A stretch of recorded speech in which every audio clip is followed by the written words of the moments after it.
이장에서 만날 다섯 선사는 그들이 석두와 운문, 석두와 연사 사이를 잇는 다리 역할을 해냈다는 점에서 가치가 있지만 그들은 한결같이 독창적이고 창조적 정신의 소유자로 선의 불꽃을 전하는 데 공헌했다.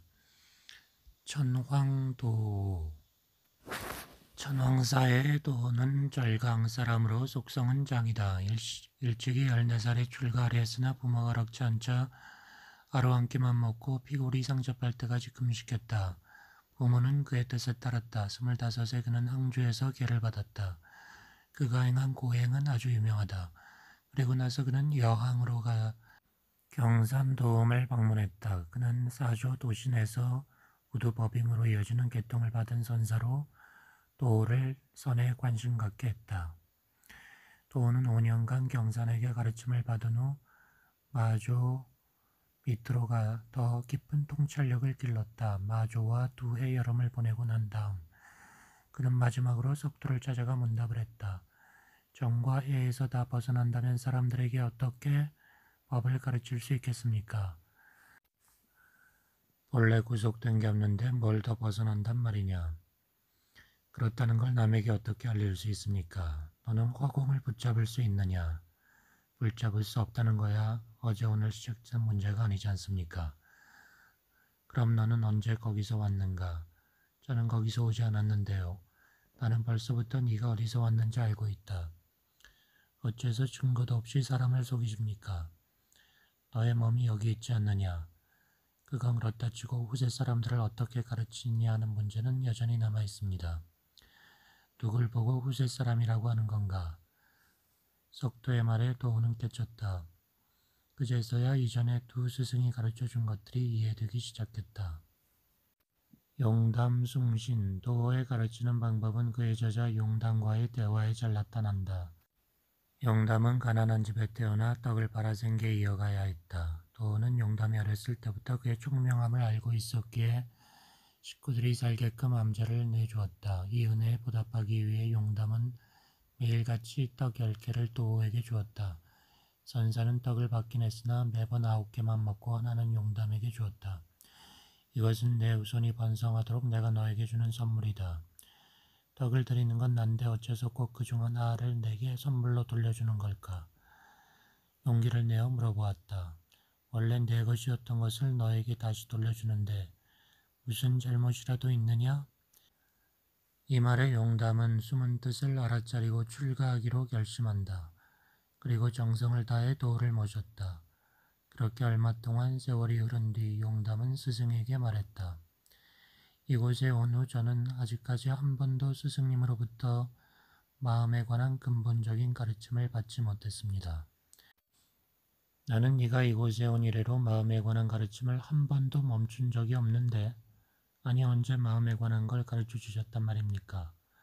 네가 차를 끓여오면 마셨고 밥을 차려오면 먹었으며 인사를 하면 담요로 머리를 숙였다. 이렇게 가르쳐 주었는데 뭐가 부족하단 말이냐. 용담은 생각했다.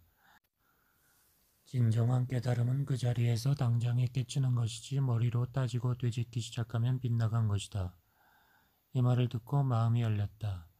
어찌하면 이 깨달음의 경지를 오래 간직할 수 있습니까? 너의 참 본성에 맡겨 자유롭게 논일고 환경에 따르되 거기에 집착하지 말며 평상심에 따르기만 하면 되지 그 외에 달리 거룩한 경지라는 게 없다. 용담은 그 후 호남 지방의 용담의 자리를 잡았다. 하루는 한중이 와서 물었다. 엉긴 머리카락 속의 진주를 누가 차지하겠습니까? 그것에 집착하지 않는 사람만이 얻을 수 있지 그것을 어디에다 보존할 수 있습니까? 그런 장소가 있으면 내게 먼저 알려주게. 또 하루는 어떤 비구니가 내 생의 비구가 되려면 어떤 수행을 해야 하냐고 물었다. 그대는 비구니가 된 지 얼마나 되는가? 제가 묻는 말은 제가 언제 비구가 될 수 있느냐 하는 겁니다. 그대는 현재 무엇인가? 현재야 제가 비구니죠. 그대를 누가 알겠는가? 또 한 번은 유명한 유학자인 이고가 물었다. 무엇이 지녀 바냐 있는 그대로의 지혜입니까? 나에게는 지녀 바냐가 없는데 스님을 이렇게 뵙게 되어 정말 행운입니다. 그 말을 안 했더라면 더 좋았을걸. 덕산 성감, 용담을 통해 덕산은 깨닫게 되었다. 그는 일찍이 중이 되어 율종계통에서 공부해 경전의 조예가 깊었다. 금강경에 정통했는데 특히 청룡법사가 쓴 금강경 해설을 바탕으로 연구했다. 그는 금강경을 들먹거렸으므로 그의 숙성을 따 주금강이란 별명까지 붙었다. 나중에 남쪽 지방에서 선이 꼽힌다는 말을 듣고 이렇게 외쳤다. 수많은 출가자들이 천겁 만겁을 다 바쳐 부처의 의식을 배우고 계율을 지키느라 몸부림쳤어도 부처되지 못했거늘 남방의 도깨비 놈들이 감히 직지인심하여 견성성불을 하느니 어쩌느니 허풍 떠니 내 놈들의 속을로 쳐들어가 그 종자들을 없애버리리라. 그리고 장대의 청룡의 금강경 해설집을 두 보따리 꿰어 짊어지고 자기가 있던 사천을 떠나 남쪽으로 갔다. 도중에 그는 떡 파는 노빠를 만났다. 떡을 사려고 하는데 노빠가 보따리를 가리키며 무슨 책이냐 물었다. 금강경 해설집이라 하자 노빠가 말했다. 한 가지 묻겠는데 내 물음에 대답을 잘해주면 점심을 거저드리겠지만 그렇지 않을 경우엔 다른 데 가서 드십시오. 금강경에 보면 과거심도 얻을 수 없고 현재심도 얻을 수 없고 미래심도 얻을 수 없다 했는데 스님께서는 과연 어떤 마음으로 점심을 들고자 하는 것인지요. 독사는 맡겼다. 그래서 용담 쪽으로 발길을 돌렸다. 법당에 이르자 그는 큰 소리로 떠들었다. 내 오래전부터 용담에 와보고 싶었던 차에 이제 와보니 연못도 없고 용도 없구나. 용담 전사가 나왔다. 아니다. 그대는 제대로 용담에 온 것이다. 이 말에 덕사는 말문이 막혔으나 당분간 거기 있어 보기로 했다. 어느 날 밤 둘이 있는데 용담이 덕산에게 말했다. 밤이 깊었는데 물러가 쉬게. 덕산은 인사드리고 나갔다가 되돌아왔다. 밖이 너무 깜깜합니다. 용담이 촛불을 켜서 건네주었다. 덕산이 받는 순간 용담은 불을 훅 꺼버렸다. 덕산은 깨달았다. 기뻐 절을 하자 용담이 물었다. 무엇을 보았기에 절을 하고 야단이나. 이제부터는 천하의 노승들이 하는 말을 하나도 의심하지 않겠습니다. 이튿날 아침 용담은 단 위에 올라가 대중들에게 선포했다. 그대들 가운데 이빨이 바늘 같고 입은 붉은 사발 같은 자가 있는데 몽둥이로 후려쳐도 눈 하나 까딱하지 않을 인물이다. 언제고 이 자가 우리의 문중을 높은 삼보봉우리에 지켜 세우리라. 그날부로 덕사는 금강경 해설집을 법당 앞에 쌓아놓고 불을 지르며 말했다. 잡다한 이론을 늘어놓아봤자 태허의 허공에다 토로라기 하나를 던지는 것 같고 능력을 과시해봤자 깊이를 알 수 없는 바다에 물 한 방울 떨어뜨리는 것이다. 이 일화는 극적이고 암시를 준다. 노자의 어두움이 가장 짙을 때 정신적 깨달음의 길이 열린다는 말을 떠올리게 된다. 촛불 이야기로 돌아가 보자. 그때 밤은 어두웠다. 촛불 한번 켰다가 끄고 나니까 어둡기가 더욱 심했다. 그 순간 바깥의 불이 모두 꺼지자 수건의 불빛이 빛났다. 그렇다고 해서 이런 일이 자동적으로 진행된 것은 아니다. 덕산의 마음이 충분히 익어 있었기 때문에 가능했다. 어린 병아리가 달걀 속에서 꿈틀거리고 나오려 할 때 어미닭이 도와준 것이다. 덕산이 금강경 해설서를 불사른 것이나 철학자들의 논리적 사고가 대어 속에 던져진 털 한 오라기에 불과하다는 그의 인식은 토마스 아퀴나스를 연상하게 한다. 죽기 전 그는 이렇게 말했다. 나는 더 이상 쓸 수 없네. 이제와 생각하니 내가 저술한 것들이 휴지 조각처럼 느껴진다네.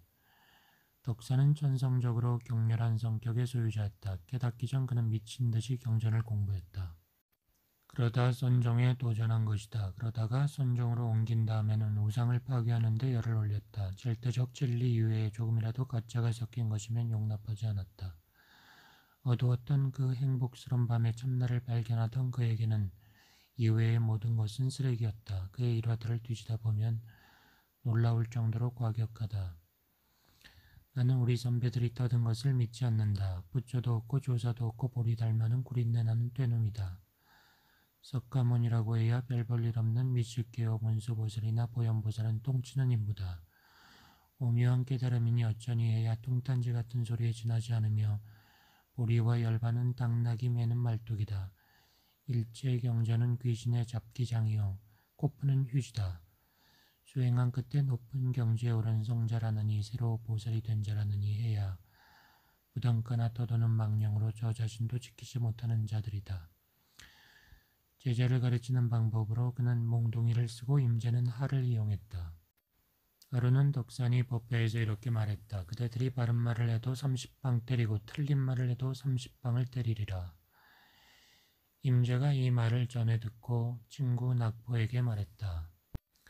덕산에게 가서 바르게 말하는데 왜 30방을 맞아야 하느냐고 물어보게. 그때 그가 자네를 때리려 하거든 재빨리 그 몽둥이를 잡고 밀어버리게. 그 다음 그가 어떻게 하나 보게. 낙보는 그 말대로 했다. 낙보는 몽둥이를 잡고 밀었다. 그러자 덕산은 무표정한 얼굴로 조용히 자기 방으로 들어갔다. 낙보가 자초지종 얘기하자 임재는 말했다.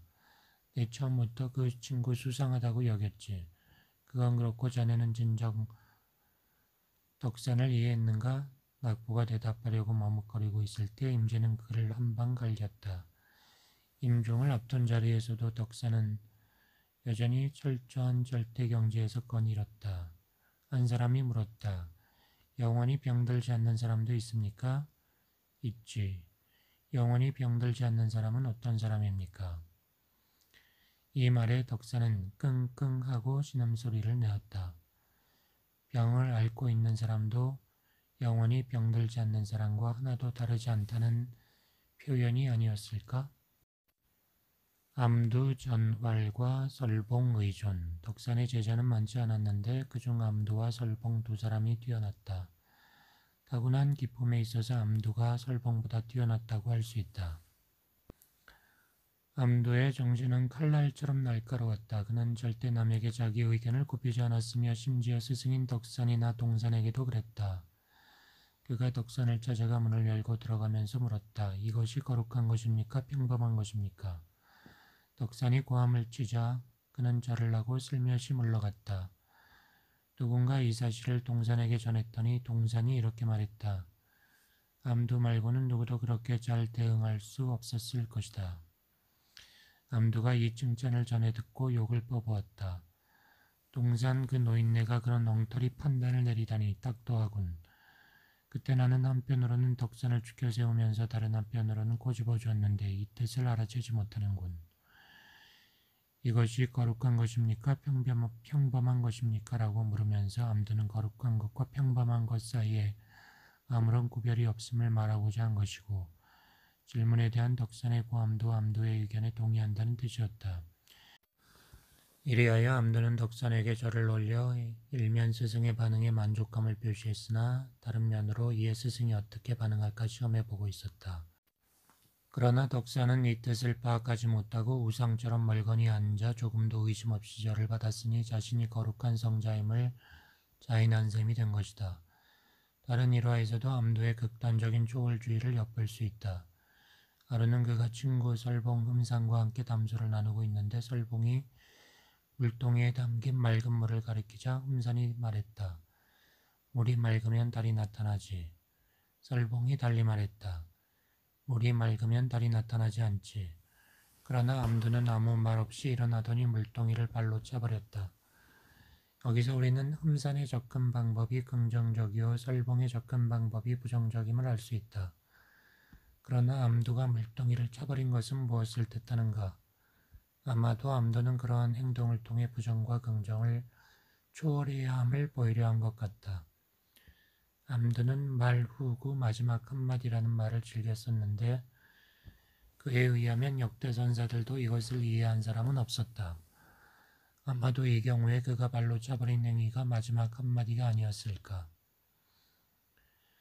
설봉은 암두처럼 재기가 번뜩이지 않았지만 지극히 성실하고 인내심이 강했다.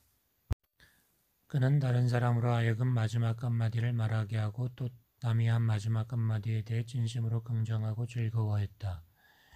이것이 다른 선사들에게선 찾아보기 힘든 그의 위대한 점이다. 암두가 날카롭고 재기 번뜩이는 정신의 소유자였다면 설봉은 위대한 영혼의 소유자다. 자물성 많은 어미닭처럼 그는 운문을 비롯해 법안의 할아버지라 할 수 있는 현사 등 뛰어난 선승을 배출했다.